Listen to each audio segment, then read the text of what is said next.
Hello again, witchy people. Now I'm doing this video as a response to others. It's a VR to both Brittany and Jenni, and I will link both their videos below. And I have made a lot of notes, so I'm going to look at my notes quite a bit. So this kind of starts off as, not these notes, this kind of starts off as a VR to Brittany at Palm Tree Bewitchery, but it's more of a VR to a VR to a VR, I think. The original subject matter was kind of hinted for a video from Becca, Tarot Night Owl, and I'll also link her video below, and it concerns community, friendship and cliques. And Brittany kind of expanded it as well. Do we all feel welcome within the online pagan community? And are there certain cliques and groups that almost try to exclude others and certain witches, or make it difficult to sort of like penetrate into their group? So I'm going to start off with, I started this channel for me. It wasn't to gain subscribers, it was because I needed some kind of record now and in the future of the person that you see here, because I have a problem with my brain. Anyone who's watched my earlier videos will know I have a vascular problem with my brain, which means that I will lose my memory very quickly. And I'm already 50, so you know it's coming, but never mind. This is what this is here for. A bonus, an incredible and amazing bonus to that, is that I connected with other people online on YouTube, and you know, like I said, that's been an incredible bonus to the first and foremost reason why I started this channel. Now, about 20 years ago, I had a reasonably prominent online presence. I was not a YouTube channel, but I did interact and was a member of loads of groups, and you know, loads of people within the pagan community. And to be honest, it seemed like the perfect platform to connect with like-minded people, and that carried on until about 15 years ago, when that all stopped for me. Now, over the course of a couple of growing, disillusioning years, I cut myself off completely eventually from paganism online, not the outside pagan community, but there isn't a huge pagan community locally where I live. Being a hedge witch tends to be quite a lonesome path anyway. But yeah, I receded completely back into the broom closet eventually, and this was mainly because of the infighting and the backbiting that was going on online. Now, back then, if you practice witchcraft in any personal way that was deemed sort of different, you were ostracised. You were told you were wrong, and you were basically browbeaten back into line. Now, it wasn't everyone, it was probably just a few fundamentalist witches, if you like, who believed that their way was the only way to do things. But those few people poisoned the well, and many of us, other pagans, other witches, retreated and broke ourselves off from the online community that we thought originally would be there to encourage and support us. So, and it's those earlier days of being online were somewhat different to how it is today, where everyone seems much more comfortable being online and using computers. So the communities back then were very insular in many ways, and not really as welcoming as they seem to be now. But some people still feel that there are cliques and that they may not be as welcome and nurtured in parts of our community as others, and people might feel excluded or not accepted. So going on to that, we choose the label witch or the path of paganism, but I'm specifically dealing with the label of witch that we give ourselves. Whether we like to call it a label or not, I don't, but it's an easy way of explaining this.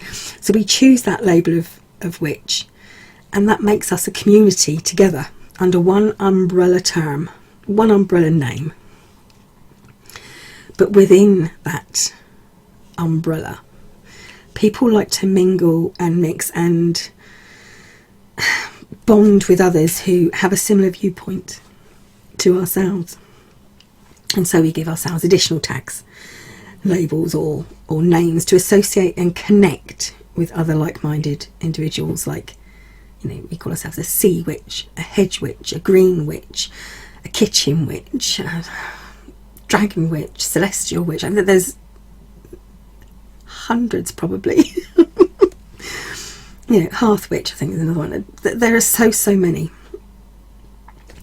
But within that, you'll notice that we keep that main tag, that umbrella tag of witch, to continue our alliance with our umbrella group, and to keep ourselves as a community, as a whole. Now, if we choose that label purposefully to alienate or segregate people, whether that's keeping other people out or keeping certain people in, it's hurtful, and it stunts us as a group and as people, because we only grow when we absorb knowledge and teachings from others. Now, there are cliques and friendships that seem to exclude others, fair enough, but it's okay. Like I said, it's a natural course of every path in life that people tend to form groups, and also groups within groups. And in general, I don't believe cliques are bad unless they do choose to segregate themselves or to exclude other people. In many cases, I don't think that cliques are impenetrable, as it's been suggested. If you ask a question towards a member of the group or the group itself, you know, perhaps inquire about a person's practice or their friends, or perhaps their interests within paganism or within witchcraft, you'll likely get a warm response. I think you just have to be brave to take that first step. Now, if you don't get a warm response, and you know the reply is somewhat cooler, or even cruel or nasty, or you're ignored, then surely that's not a group you want to be part of anyway. And let's face it, if a group is like that, it will starve itself into nothingness and invalidity, insignificance, without nourishing itself with new members and the growth of new people and new ideas and new viewpoints and knowledge.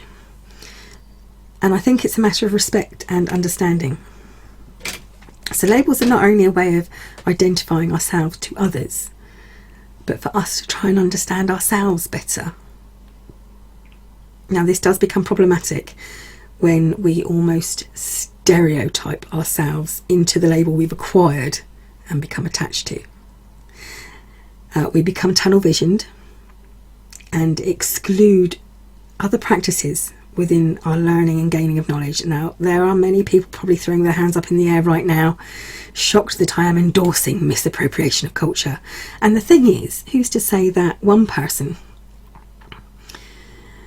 you know, can't find something to believe in or practice that just happens to coincide with another belief structure or culture that belongs to someone else? It doesn't mean that one person has stolen ideas from another culture. It's just happenstance. It's just coincidence. People really do have their own ideas, you know, and independent thoughts that just happen to be almost exactly like someone else's. So yes, cultural appropriation is wrong if it's done to disrespect or diminish. But for the most part, I don't think it's done in that way. I think it's totally innocent and respectful.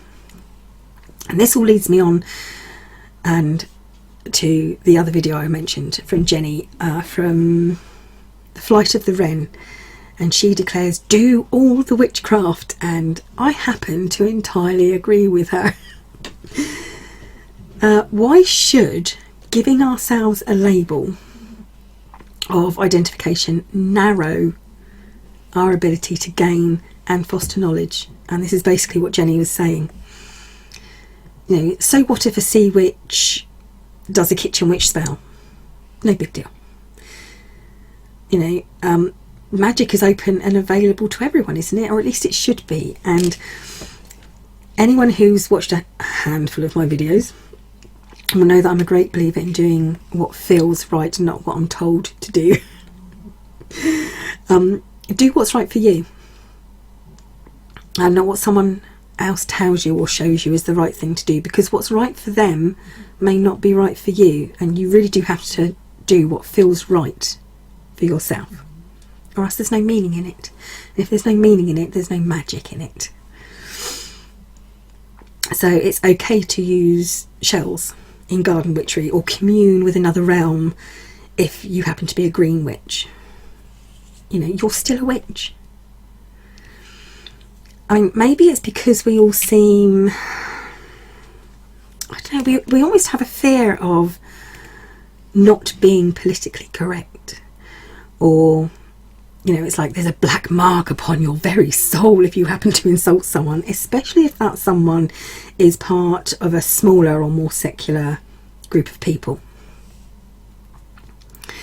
But as long as we travel the path that we do, with respect, understanding and kindness, we won't be politically incorrect. And we shan't be insulting to others, because what is there to be insulting about if you're being respectful and kind and understanding? So you take on that knowledge with respect, and you treat others as you expect to be treated yourself. And as Brittany says, love is the answer, and she's right. That's it. That's my 2 penneth worth on communities, cliques and friendship. And like I said, I'll link all the videos below, and you can listen on there. They probably make a lot more sense than me, but hey ho, you know, I am who I am. Thank you for watching, witchy people, and bye bye for now.